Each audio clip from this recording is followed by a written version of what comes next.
안녕하십니까. 천원필입니다. 우리 지난주에도 제가 막 얘기할 게 엄청 많았는데, 새로 나온 소식들이, 그때 이제 못다 했던 소식들 하고, 제가 또 최근에 새로 봤던 것들, 주요 경향에 대해서, 아니면 기술이 어떻게 쓰이는지에 대해서 좀 말씀드릴까 해요. 첫 번째, 이 포브스에서 나온 기사인데, 요런 로봇 모양이 자주 보셨을 거예요. 이거 현대차에서도 정의선 부회장인가요? 이게 오셔서 이제 우리 로봇 한다 막 이런 거 나오면서 딱 요런 모양이거든요. 네 발로 걷는 이런 거. 이게 실제적으로 쓰이고 있는 사례 중 하나가 이제 폼페이 아시죠? 유적지죠? 폼페이 최후의 날 뭐 이런 걸로 유명한 곳인데, 폼페이에서 이제 러버떡 갖고 이제 요 유적지를 지키는 것도 지키고 보호하는 거, 파괴로부터 보호하는 임무를 맡기고 있다, 뭐 이런 얘기를 하고, 되게 살짝 여기 드론도 띄어져 있네, 그죠? 그러니까 완전 로봇 첨단 기술을 통해서 옛 것을 이제 보호 유지하는데 쓰겠다라는 거예요. 물론 이제 제가 처음 생각했던 거는 그런 우리 이제 남대문이 소실됐을 때처럼 어떤 사람들이 뭐 어떤 불순환 의도를 가지고 파괴할 수도 있겠지만, 그런 거를 이제 방비하는 거 플러스 또 하나는 뭐 균열이 간다거나 뭐 이런 것들을 주로 위험한 지역을 이제 순찰하면서 계속 그것을 모니터링 한다거나, 그러니까 사람이 계속해서 돌아다닐 수가 없잖아요. 그래서 그런 부분들에 대해서 로봇을 통해서 끊임없이 유지 관리하겠다라는 이런 목표를 세우고, 로봇 기술을 실제적으로 우리는, 저도 처음에 생각했었을 때 뭐 사람을 그냥 이렇게 도와준 휴머노이드 모양이나 아니면 이런 약간 그 개처럼 생긴 이런 동물 모양의 로봇으로 무엇을 할 수 있을까, 뭐 짐을 옮길 수 있을까, 사람은 어떻게 하는 일을 대신할 수 있을까 했지만, 이제 이런 식으로 정말 순찰식이죠. 순찰식이지만 실제의 개는 냄새를 기반으로 하지만, 이제 요걸 학습을 시키거나 어떻게 해서 이제 그런 그 균열이나 파괴적인 부분에서까지 오히려 기존의 동물이 하지 못했던 영역들을 로봇을 통해서 하는 뭐 이런 시대가 왔다라는 겁니다. 그래서 우리가 맨날 로봇을 많이 보지만, 그래서 저런 로봇들이 어떻게 어디에 쓰일까 막 이런 거를 상상을 해보거나 생각할 수 있는데, 이런 부분에서도 쓰일 수 있겠구나. 그러니까 서서히 이제 다양한 방면에서 로봇이 이제 우리 삶에 다가오지 않을까 싶어요. 우리 뭐 단순히 공장 자동화나 이런 산업 현장에서의 로봇만 생각을 했지만, 이런 곳에 쓰일 수도 있고, 예전에 후쿠시마 원전 터졌을 때 그 원전의 뭐 수리나 원전은 뭐 그 방사능 유치된 침출수 같은 걸 관리하는 데 있어 사람이 들어가는 데 너무 고농도기 때문에 로봇을 통해서 그것을 하는 거를 매년 경진대회도 아마 일본에서 돈을 걸고 냈던 걸로 알고 있어요. 전 세계적으로 로봇에서 되게 가장 유명한 랩들이 이제 참여해서 막 그런 거 하는 것처럼, 인간이 들어가기 매우 그 위험한 환경이나 어려운 환경, 또는 인간이 지속적으로 관리하기 힘든 부분들을 이렇게 상시 관리하는 체계에서 로봇이 쓰일 수도 있다. 그런 쪽에서 하는 측면이 쓰일 수도 있다라는 거, 그런 사례가 포브스 기사에 나왔습니다. 이 두 번째는, 저는 사실 이거 보고 그 배트맨의 그 악당 있잖아요. 그 배트맨의 이렇게 되게 센 악당인데 이렇게 가면 쓴 악당이 있는데, 그 악당이 생각났는데, 그 다이스에서 노이즈 캔슬링 헤드폰 플러스 이제 공기청정이 되는 이런 장치를 내놨대요. 내놔서 그런 신제품에 대한 얘기가 나온 거예요. 다이슨이 어쨌든 그런 그 공기를 순환시키는 모터 기술이 있어서 옛날에 전기차 얘기도 막 나왔거든요. 자기들 모터 기술이 있으니까 전기차도 할 수 있다 이런 식으로. 그래서 그렇게까지 나왔는데, 그거는 일단은 후퇴한 걸로, 그러니까 지금은 안 하는 걸 알고 있고, 그래서 이제 관련 다각화, 어쨌든 사람의 손을 쓰는 기구 입장에서 요런 게 새로 나왔다. 근데 이제 요 댓글들을 제가 보니까, 그런 말이 막 있어요. 그 첫 번째 나오는 제품들은 보통은 이제 뭐 거의 뭐 쓰레기다, 트래쉬인데, 두 번째 나오는 제품들부터가 진짜다, 뭐 이런 얘기들 막 나오더라고요. 그래서 다이슨이 어쨌든 간에 요런 우리가 핸디 이런 제품들에서 조금씩 혁신적인 그런, 뭐 날개 없는 선풍기 이런 거 생각 안 해봤잖아요, 그죠? 그 다음에 거기다 이제 공기청정기도 붙이고 그런 것처럼, 그거를 조금 더 압축해서 우리가 착용할 수 있는 기기를 내놨다라는 거. 그러니까 요게 이제 그 경영 전략 쪽에서 관련 다각화에 속해요. 기술적으로 관련이 돼 있죠, 그죠? 그래서 관련 다각화에 속하는 제품이어서 요게 만약에 지금은 이제 우리가 코로나 바이러스 때문에 마스크를 쓰지만 제가 보기에는 이 마스크 쓰는 문화가 앞으로 가면 갈수록 공기가 안 좋아지기 때문에 꽤나 계속 갈 거라고 봐요. 그랬을 때 아예 마스크가 아니고 이런 전자제품을 진짜 우리가 쓰는 시대가 올까? 그런 생각도 듭니다. 그게 실제 나온 제품이기 때문에 그런 생각이 잠시 들었던 제품이에요. 잘 될지 안 될지 모르겠어요. 가격이 꽤나 이거 싸진 않을 것 같은데 사람들이 이거를 이렇게 끼고 다니까 의문이지만 이게 조금 더 착용이 간편해지고 조금 보는데 미적인 측면에서 별 문제가 없다면 이런 류의 제품들도 나오는구나 이런 생각이 들지 않을까. 누군가는 뭐 저기 PC방에서 쓰면 뭐 좋을 것 같다 뭐 이런 얘기도 뭐 있는 것 같아요. 네, 왜냐면 PC방이 뭐 실내에서 리페이드고 사람들 많고 하니 공기 안 좋은데 이렇게 퓨리파이 하면서 이어폰 헤드폰 딱 쓰고 하면은 뭐 좋은가? 프로게이머용 아니냐? 뭐 이런 얘기도 있긴 있지만 어쨌든 그런 제품이 나왔다라는 거. 예, 그것을 설명을 드립니다. 제가 좀 놀랐던 건데 여러분들 보세요. 로봇이 말입니다, 여러분들. 로봇이 말이에요. 이게 홍콩 쪽에서 나온 홍콩의 홍콩 과기대, 다 Chinese University of 홍콩이네요. 여하튼 CUHK 여기서 개발을 했대요. 실험하고 있는데 우리가 보통 이제 그 로봇이라고 생각하면은 딱딱한 로봇 생각하잖아요. 예, 유형인데 딱딱한 로봇 생각한단 말이에요. 이거 보세요. 이거 보세요. 보이세요? 이게 로봇이에요, 지금. 얘가 로봇이야. 예, 로봇이에요. 잘라도 또 움직여. 자기들끼리. 예, 이렇게 보호되고 또 이렇게 움직여. 이 움직이는 거를 전기 자극을 통해서 조정할 수 있다는 거예요. 예. 놀랍지 않습니까? 저는 되게 놀랐는데, 이거, 여기 보시면, 보이죠? 베놈? 이 베놈 영화 보신 분도 아실 거예요. 막 이런 형태잖아요. 그죠? 그러니까, 저는 요걸 보고, 이게 베놈이 아니고, 우리 터미네이터 보면, 터미네이터 아놀드 슈왈제네거가 구형 모델이잖아요. 딱딱한 로봇. 근데, 그 막 이병헌 배우가 주인공 했던 그 터미네이터 보면은, 그때부터 막 수은으로 해서 막 이렇게 막 변형되고 하는데, 요건 수은은 아니지만, 이게 그 정확한 형태가 있지 않은 로봇인 거예요. 놀랍지 않습니까? 마그네틱 슬라임 로봇이라고 표현을 하더라고요. 그래서 이제 이런 기술도 어떤 로봇인데 이런 그 모양의 변형이 가능하고 말랑말랑한 로봇 같은 경우는 또 어디에 쓰일 수 있을까? 이게 만약에 계속해서 개발돼서 한 축으로 자리를 잡는다면 이거 조금 다른 얘기 같아요. 응용 분야에 있어서. 제가 되게 신기하게 봤어요. BBC 뉴스에서 나온 이 영상과 기사인데 좀 신기하게 봤습니다. 생각하지 못했어요. 이런 류의 로봇이 나올 거라고. 어쨌든 그래서 제가 좀 쇼크를 받아서 소개를 드리는 건데, 그러니까 우리가 이제 알고 있는 기존의 로봇하고 뭐 로봇에 대한 R&D는 로봇에 대한 기술 기획이 딱딱한 로봇, 휴머노이드냐, 그냥 뭐 로봇팔이냐, 우리 막 그런 것만 생각했지만 이제 이런 로봇을 우리가 만날 수 있는 시대도 오겠구나 라는 생각을 놀라면서 했어요. 여러분들 얼마나 놀라실지 모르겠는데 저는 많이 놀랐어요. 완전 다른 얘기이기 때문에.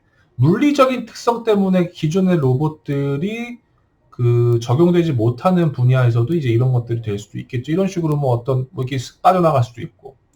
예전에 그건 제가 봤었어요. 구조용 로봇 이제 프로그래밍 통해서 되게 작은 구슬 단위 수백 개를 한꺼번에 컴퓨터로 제어하는 거예요. 그래서 그 사람이 들어가기 힘든 그런 재난 환경에서 구슬 로봇들을 쫙 굴려서 들어가게 한 다음에 이제 그걸 사람을 찾고 하면은 그 이제 구조용 로봇들이 또 하나처럼 움직여서 사람을 딱 해서 한꺼번에 옮길 수 있고 이런 것들은 이미 몇 년 전에 그런 거는 구현 가능하다고 제가 알고 있었는데 요거는 완전 다른 문제죠. 얼마든지 모양이 변형되면서 다닐 수 있다라는 겁니다. 재밌게 놀랍게 봤어요. 놀랍게 봤는데 네, 그러니까 저는 어쨌든 이런 상식을 조금 뛰어넘는 이런 거 보는 걸 되게 신기하고 좋아하는데 어쨌든 이런 것들이 있었다. 그래서 우리가 로봇이라고 생각한다면 앞으로는 딱딱한 로봇 말고도 말랑말랑한 로봇, 말랑말랑한 소재의 로봇도 이제 우리가 염두를 좀 하면서 어떤 뭐 관련 분야의 기술 전략을 짠다거나 기술 기획을 할 때 조금 생각을 해봐야 되지 않는가에 대해서 생각을 해봤습니다. 뭐 그 다음 요거는 이제 어쨌든 서서히 사무실로 리턴을 해라라는 이제 기업들의 요청이 많은데 이제 단순히 이제 리턴을 해서 막 일을 하는 것도 하는 거지만 employees are returning to the office just to sit on Zoom course. 그러니까 들어가도 사무실에 가도 비대면적인 업무가 많아질 거라는 걸 예상을 하고 있어요. 그러니까 우리는 지금도 벌써부터 우리나라 기사에서 이제 곧 사무실 다시 정상적으로 대면 출근하면 회식도 많아지고 막 이런 생각들을 하지만 지금 미국에서 미국도 그렇죠. 어쨌든 서양에서 봤었어요. 우리나라보다 사실은 좀 그런 모임이 별로 없긴 하겠지만 과거와는 다른 출근을 하더라도 과거와는 다른 그런 그 근로 환경이 구축이 되고 움직이지 않을까라는 그런 얘기들이 나오고 있습니다. 만약 이렇게 된다면 아마 사무실에 대한 배치나 내부 인테리어나 배치나 이런 것들도 다시 짜여져야 될 가능성이 있어요. 그런 것들도 있어요. 그 회사의 공간 배치에 따라서 어떻게 직원들의 창의력을 높일 수 있을까 이런 거 연구하시는 분들이 있거든요. 그러니까 예를 들면 일부러 복잡하게 만들어라. 왜? 무조건 마주치게 하라는 거예요. 마주쳐서 얘기하게 해라. 어떤 회사는 가운데 뻥 뚫린 구조로 해서 이렇게 동그란 구조로 해서 내가 반대편에 서 있더라도 저 반대편에 멀리 있는 사람이라도 만나서 인사할 수 있게 이런 구조를 만들라는 것도 한때 또 많이 나왔던 의견이에요. 그러니까 일부러 비효율적인 이동 구조를 만들어라가 막 그런 얘기도 많았거든요. 그러니까 무조건 얼굴 맞대고 한번 인사하게 하고 얘기하게 하고 요게 이제 창의력을 발산시키는 데 가장 근간이다라고 얘기가 되고 있었는데 만약에 이제 그러니까 이런 이제 코로나 바이러스 이후에 과거에 몇 년 동안 진행됐던 비대면 업무의 적응이 반강제적으로 된 환경에서 과연 과거의 그런 공간 배치나 사무실 근로 환경이 제대로 워킹할 수 있을까에 대해서는 우리가 조금 생각을 해봐야 되지 않을까? 우리가 생각하고 분명 학자들이 생각할 거예요. 이제 이런 것들 연구 결과나 그 여러 가지 테스트나 이런 거 한번 해볼 것 같은데 그래서 이런 측면에서도 조금 그 논의가 될 것 같다라는 거. 그다음에 기술 조직, 그러니까 인사 조직 측면에서 기술 조직의 조직론 측면에서도 분명히 과거와는 다른 이제 비대면 근로 환경이 대거 융합된 형태에서의 기술 조직의 창의성을 끌어내기 위한 그 연구 조직의 창의성을 끌어내기 위한 조직 형태. 그 사무실 형태 이런 것들이 몇 년 동안 아마 또 연구가 될 수 있는 새로운 분야지 않을까 하는 생각이 들었어요. 개인적으로.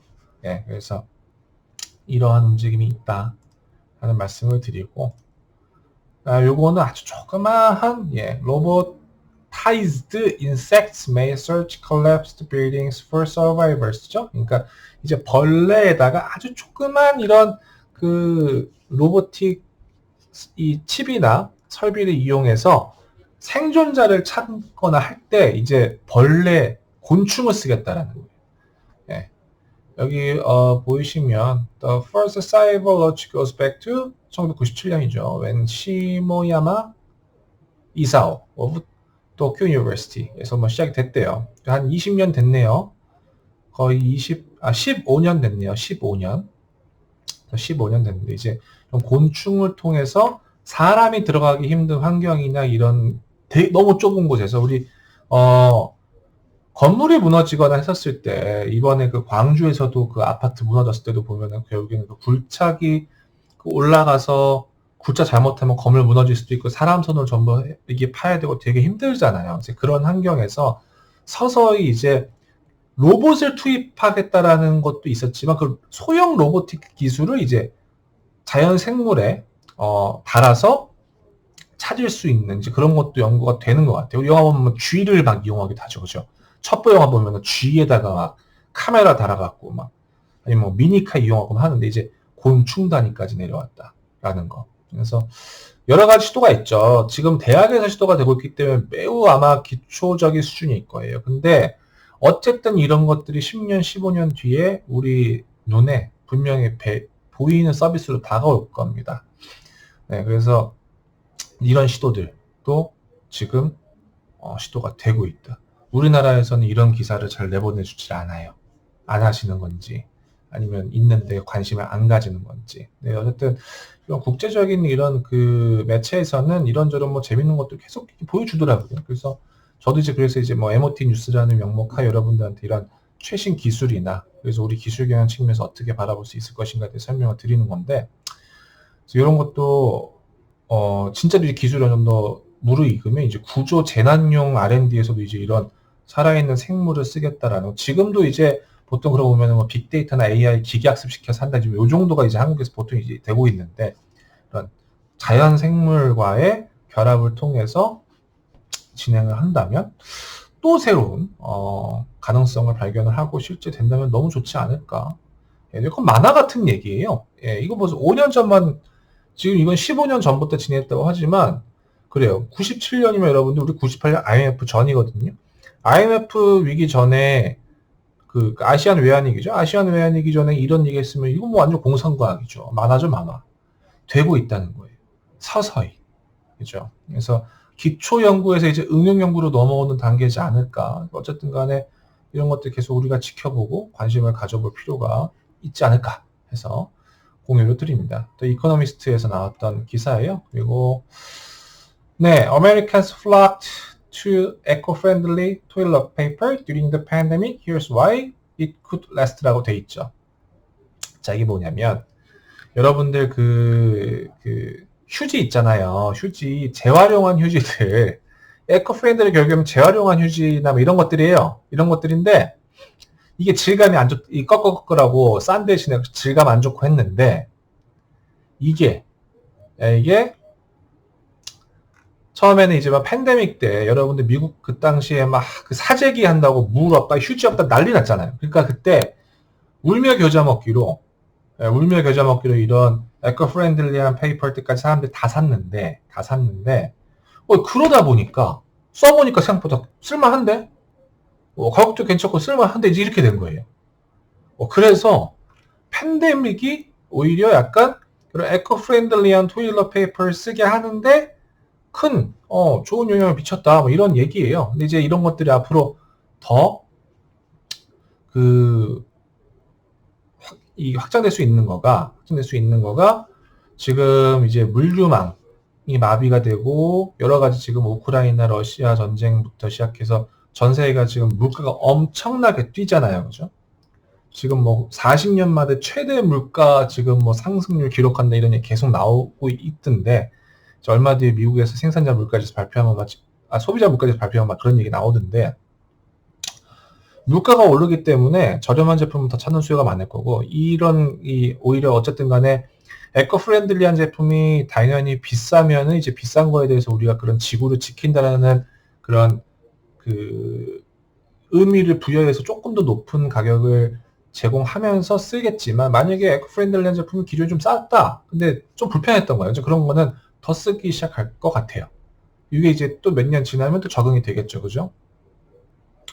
그래서 네, 이런 현상도 벌어졌다라는 거, 네, 블룸버그 비즈니스 나왔던 기사예요. 기사고,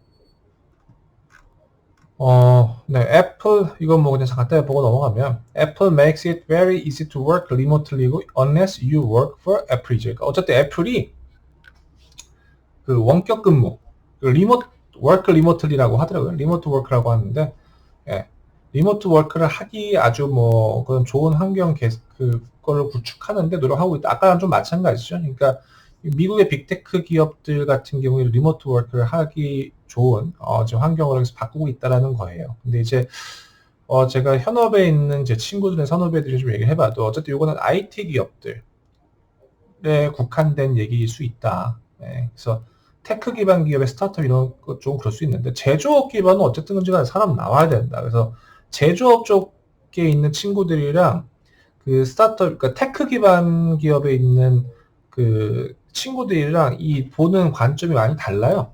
네, 많이 달라서 만약에 리모트 워크가 가능한 빅테크 기업에서 지금처럼 연봉을 그대로 주면서도 이런 환경을 유지한다면 아마 인재 격차가 더 벌어지지 않을까 싶어요. 앞으로 좀 봐야 돼요. 제가 지난번에도 이 말씀드리는 거지만 저는 지속적으로 이런 구조로 간다면 기업들이 가만히 있지 않을 거라고 저는 생각을 합니다. 이익을 더 낼 수, 인건비를 줄여서 이익을 더 낼 수 있다라는 게 입증만 되면, 그게 가능성만 보인다면 이 사회에서 가만히 있지 않을 거예요. 예. 아니 뭐 현금 더 많이 내면 배당금 더 받을 수 있는데, 그래서 그런 압박이 들어갈 수도 있는데, 이거는 이제 조금 더 또 장기적으로 좀 봐야 되는 현상이지 않을까 싶은데, 어쨌든지 간에 리모트 워크를 조금 원활하게 하는데 힘을 쏟고 있다. 네, 그런 거. 그러면 using 애플 아이패드, 맥북, 그 다음에 뭐 소프트웨어를 통해서 their own officeless business를 뭐 런칭하는 데 도움을 주겠다고 하죠. 그래서 이런 앱들이나 이제 오피스 프로그램들이 나올 건가 봐요. 뭐 지금도 이미 저는 이제 애플 제품 아이폰이나 아이패드 쓰지만 이걸 공격적으로 그렇게 업무용으로 많이 쓰지는 않는데 그런 생각이 있나 봅니다. 어떻게 보면 또 이제 이런 걸 통해서 애플도 사실은 마이크로소프트나 구글이 가지고 있는 업무용 소프트웨어 시장을 침투해 들어가고 싶을 수도 있어요. 지난주인가 지난번 제가 찍었듯이 애플이 서브스크리션 모델, 그러니까 구독 모델을 통해서 하드웨어 자기들 거를 이제 제공할 때 이런 걸 이제 킬러 앱으로 제공을 할 수도 있지 않을까라는 생각이 지금 잠깐 들었습니다. 그래서 비즈니스적으로 좀 결합을 시킬 것 같아요. 그런 식으로. 네. 그런 생각이 들었고, 또 하나 재밌는 건 이제 제가 좀 재미있게 보는 것 중 하나가 테슬라의 독주 체제에서 기존에 있던 완성차 업체들이 전기차를 어떻게 싸울 것인가에 대해서 이제 또 하나의 현상이 이제 이런 GM과 혼다가 파트너 계약을 맺었어요. 어떻게 3만 불 밑으로 전기차를 만들기 위해서 2027년에 신차를 내놓기로 하고 GM이랑 혼다 쪽에서 이제 협력을 하겠다라고 얘기를 했어요. 예. 그래서 Honda is already relying on its GM relationship for its first two purpose-built EVs for the North American market set to debut in 2024. 그러니까 2024에 이미 좀 신차를 내기 위해서 이미 협력을 하고 있는데 추가적으로 이제 다른 건으로 협약을 맺어서 어쨌든 3만 불 밑으로 전기차를 내놓기 위해서 협력을 하고 있다. 어쨌든지 간에 테슬라는 요즘 기가 팩토리라는 뭐 한 번에 사출해서 알루미늄 한 번에 뭐 기가 프레스라고 해서 기가 프레스 기술이라고 해서 뽑던데 저쪽도 이제 어쨌든 간에 영업이, 그러니까 지금은 차값이 비싸기 때문에 영업이익이 높지만 이게 5년 뒤, 10년 뒤가 가면은 마냥 저렇게 차값을 높인 상태에서 그다음에 자율주행 기술이 들어가면서도 마냥 저렇게 프리미엄 이미지를 계속할 수 있을 것인가에 대해서는 이제 이런 식으로 벽에 분명히 부딪힐 거예요. 다른 경쟁자들이 저렴한 자동차로 넘어오면서 이제 그거보다 조금 떨어지지만 저렴한 자동차 내놓을 건지 아니면 이러면서 또 프리미엄 쪽 자동차들도 또 나올 텐데 어쨌든지 간에 자율주행 기술은 조금 떨어지지만 차량 자체만으로는 뭐 완성 기술이나 이런 것들이 분명히 한번 격돌이 벌어질 것 같아요. 그러니까 지금은 테슬라 차를 받기가 워낙 어려우니까 차 자체가 어느 메이커나 받기 어려우니까 지금은 다 넘어가는데 분명히 품질적인 문제. 예를 들면은 우리나라에 있는 일반 소비자들이 현대기아차나 일반 벤츠나 뭐 BMW나 뭐 이런 기존의 완성차 제조업체한테 요구하는 단차 마무리, 색감 이런 것들을 테슬라에 갖다 대면은 이거 차 못 받아요. 그걸 다 지금 넘어가지고 있거든요. 네, 그래서 그런 것들이 언젠가 불거질 문제가 아닌가. 그래서 하드웨어적인 측면하고 소프트웨어적인 측면 두 가지 모두에서 한번 격돌에 한번 붙을 거라고 전 봅니다. 붙을 거라고 보는데 뭐 어떤 쪽의 승자가 될지는 한번 봐야 되지 않을까. 근데 분명히 지금 테슬라가 유리한 것 같아요. 그러니까 테슬라는 누구와도 협력하지 않지만 다른 완성차 제조업체 업체들은 계속 이제 이런 연합 그 전선을 구축하면서 다가오고 있기 때문에 뭐 한번 지켜보면 재밌지 않을까 싶어요. 이런 이제 연합들이 계속해서 벌어지지 않을까 싶은 생각이 듭니다. 네, 이건 또 이제 NFT 관련된 얘기인데, Luxury Miami Condo Buildings is launching an NFT art collection for its owners. 그러니까 부유층들을 위해서 NFT 거래 시장을 만들고 있다는 거예요. 그러니까 한마디로 어쨌든 간에 NFT가 누구는 버블이다 아니다 뭐 이렇게 얘기를 하고 있지만 어쨌든 부유층들이 이런 데 관심이 있다라고도 저는 보여져요. 지금은. 근데 유동성이 이제 말라가는 시점에서도 이런 현상이 계속해서 나올 수 있을 것인가는 조금 그건 지켜봐야겠지만 현재 기준에서는 분명히 부유층 중심으로 이런 NFT 아트 컬렉션, NFT와 관련된 그런 구매 욕구가 있다. 왜? 디지털 세상에서 똑같이 내가 원조 제품을 갖고 있다는 걸 분명히 뽐내고 싶어 할 것 같아요. 저는. 네. 그렇습니다. 네. 이런 흐름이 있다라는 거고 이거는 알츠하이머 질병에 대해서 어쨌든 기존 알려지지 않았던 42개의 이제 유전자가 뭐 발견됐다라는 이런 얘기고요.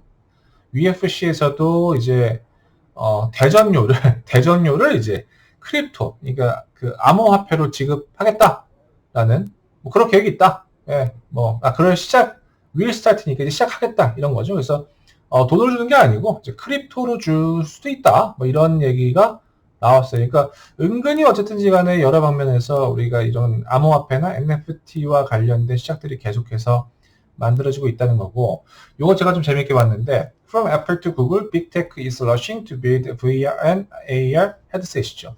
이거 지금 1인자는 압도적으로 메타사의 오큘러스예요. 그러니까 저는 개인적으로 메타사가 그 봤던 관점이 틀리지 않다고 봅니다. 그러니까 다음 시장은 기술적인 환경으로 봤었을 때 텍스트에서 픽처, 사진으로 넘어왔고 사진에서 숏폼으로 넘어왔잖아요. 그죠? 그 다음부터는 이제 고화질, 그러니까 동영상으로 해서 유튜브가 이제 동영상을 잡고 있고 이건 2D잖아요. 그러니까 3D 시장의 동영상 시장이 분명히 저는 올 거라고 봐요. 그러니까 그 길목을 지금 무조건 메타가 잡고 싶어 하는 거고. 근데 이제 그 메타버스를 좀 공부하신 분들 아시겠지만 CPND라고 해서 컨텐츠 플랫폼 네트워크 디바이스거든요. 근데 이제 그 중에 가장 어쨌든 중요한 것 중 하나가 디바이스예요. 그 디바이스가 퍼져야 되고 그 다음 5G만 퍼져야 되고 이런 것들이 있으면 이제 컨텐츠랑 이런 것들이 막 따라오겠죠. 디바이스 쪽이 어쨌든 중요한 부분 중 하나고 또 하나는 빅테크 기업에서 이제 이런 걸 하기 시작하면 제조업도 할 수 있는 거잖아요. 예. 지금 뭐라 그럴까요? 컴퓨터가 있고 스마트폰이 있고 뭐 랩탑이 있고 스마트 패드들이 있지만 결국에는 어쨌든지 간에 업무용으로는 데스크탑을 쓴다고 하지만 대부분의 지금 용도는 과거에 컴퓨터 해야 됐던 것들 패드 또 거의 안 쓰죠. 스마트폰으로 끝낸단 말이에요. 그러니까 이제 제조업을 분명히 하고 싶어 할 거예요. 제 생각에는. 이제 그런 측면에서 좋은 시장인 것 같고 어쨌든 기존에는 메타사만 많이 집중했는데 소니하고 삼성전자도 막 많이 냈었어요. 많이 냈는데 이제 애플하고 구글까지도 들어오고 있다라는 거. 이러면 이제 거의 대세가 됩니다. 그러니까 이 빅테크 기업들이 전 세계에서 가장 자본력이 좋은 기업들이 우리가 이제 그 이런 디바이스 만들겠다고 들어온다면 앞으로 소비자들은 뭐 다양한 그 선택권이 있겠죠. 다만 이제 이제 애플 같은 경우는 폐쇄적이니까 우리 컨텐츠 쓸 거면 우리 것만 써 이렇게 나올 거고 구글 같은 경우는 뭐 연합전선도 안드로이드의 그 역사를 봤었을 때 연합전선 만들어서 다 열어주고 우리는 최대한 개방적인 환경을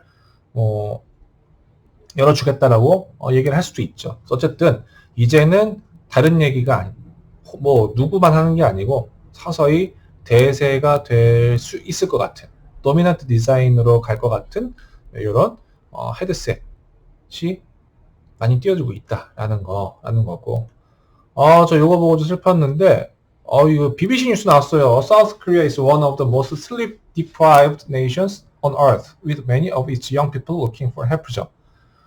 이게 얼마나 심각하면 한국의 기사가 나와요. 이게 뭐예요? Why so many strive to sleep in South Korea? 한마디로 잠을 안 잔다는 거예요. 우리나라가 잠을 안 자는 나라로 지금 거의 전 세계 최상위권이다. 예, 라고 얘기를 하고 있어요. 어쨌든 뭐 그런 것들이 뭐 왜 그러냐면 이런 얘기 나왔을 때 한국이 뭐 빨리빨리 뭐부터 시작해서 급격히 발전했잖아요. 어쨌든 그런 급격히 발전하는 거에 있어서 국민들의 분명히 노력과 희생이 뒤따랐다라는 게 이제 이런 사회적 현상으로 보여지는 거예요. 요즘 여러분들 제가 와디즈에서도 그렇고 그런 스타트업 창업 비즈니스 모델 같은 것도 그렇고 그런 불면증 관련된 게 유독 많이 보여요. 사실 베개 같은 경우도 불면증과 관련된 제품으로 볼 수도 있거든요. 요즘은 그런 약사들이나 의사분들이 뭐 불면증에 좋은 영양제 같은 거를 많이 내놓기도 하고, 그래서 저는 요즘 이렇게 우리나라에서 그런 그 수면과 관련된 비즈니스가 자꾸 열리나라고 봤더니 전 세계에서 가장 이 잠을 못 자는 나라라는 거예요. 사실 우리나라가 밤에도 할 게 너무 많죠.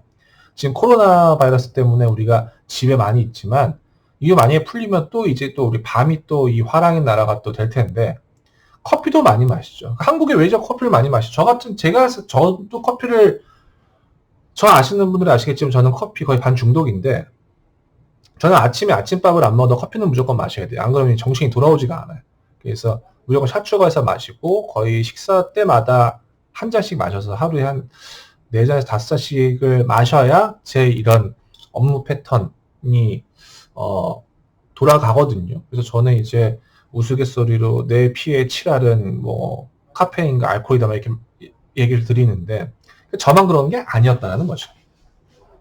저만 그런 게 아니었다. 예, 그래서 요즘 우리나라에서 그 그러니까 수면을 도와주는 그런 그 뭐 디지털 기술을 통해서 어떤 기기를 통해서 수면을 도와주겠다 이런 것들 되게 많아요. 그래서 이걸 말씀드리는 이유가 이런 수면과 관련된, 그러니까 사실 제가 부산에서 비즈니스 모델 관련하거나 스타트업 지원할 때 뭐 이런 평가를 할 때 수면과 관련된 비즈니스를 가지고 오는 팀을 제가 본 적은 사실 없어요. 그러니까 이제 서울이나 수도권 팀에서는 그런 게 되지만, 그래서 어쨌든 간에 이런 불면증 해소, 숙면과 관련된 이런 비즈니스가 한국에서 특히 유망한 아이템이 되지 않을까. 오히려 한국에서 그러니까 한국이 인구 대비해서 큰 시장을 갖고 있는 거죠. 요 산업에서는. 그러니까 과거에 한국이 이제 그 수많은 IT 기기들이 테스트 베드가 됐던 이유가 뭐냐면, 국민들이 기기를 바꾸는 속도가 다른 나라 2~3배예요. 그러니까 실제 우리가 5천만 시장이지만 1억짜리 시장이라는 거예요. IT 기기에 한해서. 그 다음에 유행도 빨라. 스피드도 좋아. 교육 수준도 높아. 그러니까 신기술을 받아들이는데 거리낌도 없고, 그 다음에 그 시장 자체가 원래 있는 베이스보다 2배, 3배는 잡아줘야 된다는 거예요. 그러니까 수면도 제가 보기엔 똑같아요. 이거대로라면 수면 쪽도 분명히 시장이 매우 큰, 산업 시장이 인구 대비해서 큰 나라라고 생각이 됩니다. 그래서 이런 쪽도 우리가 생각해보지 않으셨다면 이런 수면 쪽도 우리가 좀 관심을 가져야 되는, 이게 창업을 한다고 하든 연구개발을 한다고 하든 이쪽도 조금은 생각을 해봐야 되지 않을까. 예, 그렇습니다. 그래서 어쨌든 한국 사람들이 뒤처지는 거에 불안해하기도 하고 항상 자기 개발에 집중하고 이런 거 있잖아요. 그래서 그런 것들, 그런 것들에 대해서 오죽 심하면 BBC 뉴스에 나왔을 것인가. 이거 한국에서만 나오는 그런 기사 아니거든요. BBC 뉴스 본 계정이에요. 여기 이제 한국이 나왔다라는 거 생각해 볼 만한 문제고 비즈니스적인 기회도 분명히 있을 것 같다라는 말씀을 드립니다. 마지막은 그 드론이 처음 나왔을 때 여러분들, 그러니까 드론 갖고 이 택배 배송하면 좋겠네? 이런 얘기 많이 나왔어요. 네, billions of dollars and a decade later, Amazon's drone delivery program still isn't off the ground 라고 하죠. 잘 안 된다라는 겁니다. 돈을 billions of dollars를 썼다는 거예요. 1빌리언 달러가 1조입니다. 1조 2천억이에요. 1조 2,400억이네? 요즘 1240원 하니까 환율이. 예. 수조 원을 쓰면서 실험을 해봤는데 안 됐다라는 거예요. 저는 이거 보고 조금 놀랐거든요. 그러니까 아마존에서 안 되면 한국에서 할 수 있을까? 그 생각도 들었어요. 미국 시장은 사실 우리나라보다 단독주택도 훨씬 많고 교통체계도 많이 복잡하지 않고 큰 대도시 빼고는 충분히 테스트할 베드들이 많은에도 불구하고 이게 잘 안 된다는 거예요. 아마존에서 수많은 자금을 투입해서 실험을 해봤는데 잘 안 되고 있다는 겁니다. 네. 근데 이제 그런 거에 대한 왜 안 되는지, 지금 해결해야 되는 문제가 뭔지에 대해서 좀 써 있어요. 그래서 드론 갖고 저도 이제 드론 가지고 이런저런 비즈니스를 하겠다라는 그런 사업 계획서를 평가한다거나 연구팀에서 아이디어 달라고 이런 요청들이 가끔 있었는데 그러니까 그곳에서 전혀 생각하지 않았던 문제들이 지금 여기 그 아티클에 좀 쓰여져 있더라고요. 쓰여져 있어요. 우리는 단순히 보안 문제나 뭐 이런 것들만 생각을 하지만 여러 가지 사고가 날 수도 있고 추락했을 때 불 날 수도 있잖아요. 뭐 그런 문제 좀 있는 것 같고, 그 다음에 어느 정도의 그런 스피드로 가야지 위험하지 않고 온갖 실험을 많이 해보는 것 같아요. 그러니까 이 아티클에 쓰여져 있는 것 이상으로 아마존에서 많은 실험을 해보고 어쨌든지 간에 지금 상황에서는 당장은 이건 시장에 적용하면 불가능하다고 판단이 들었기 때문에 적용이 안 되고 있는 것 같은데, 드론과 관련해서 어떤 그 배송과 관련된 비즈니스를 생각하시는 분들은 요거 조금 심층 조사하시면 좋을 것 같아요. 아마존이 왜 드론 기술을 통해서 이 대표적인 물류 회사잖아요. 그죠? 물류 전 세계적으로 가장 많은 돈을 벌고 있는 회사 중 한 곳인 아마존에서조차도 왜 이 드론 기술을 통한 딜리버리가 왜 지금 아직까지 안착이 안 되고 있는지를 한번 우리가 참조할 수 있는 좋은 자료지 않을까 해서 소개를 드렸어요. 요거는 저도 나중에 시간이 된 대로 원래 있던 아티클을 찾아보고 조금 더 심층적으로 좀 봐야 될 필요가 있지 않을까 싶은 생각이 들더라고요. 그래서 여러분께 소개를 해드렸어요. 그러니까 드론 기술이 아직은 딜리버리까지는 조금 부족하다라는 말씀을 드리고, 요새 저희가 그 코로나 때문에 어디 해외여행 가기 힘들잖아요. 제가 블룸버그를 본다고 인스타그램에서 이렇게 그 관련 영상을 찍었는데, 이게 보글리아스코라는 그 이탈리아의 대표적인 관광지예요. 그러니까 제가 봤는데 너무 아름답더라고. 여러분들과 공유하고 싶어서 이렇게 소개를 드려요. 이게 뭐로 찍었겠어요? 100% 드론을 찍은 거예요. 드론으로 이런 거를 할 수는 있어요. 있는데 아직까지 우리가 생각했던 그 이상의 무언가를, 그러니까 그런 배송 쪽은 아직은 무리다.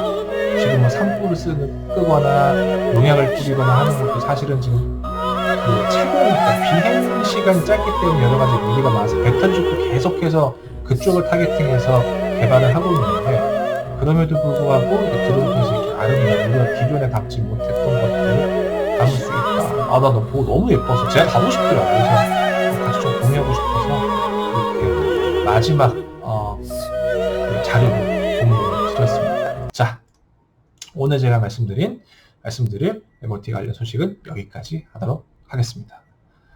좋은 하루 보내시길 바랍니다. 감사합니다.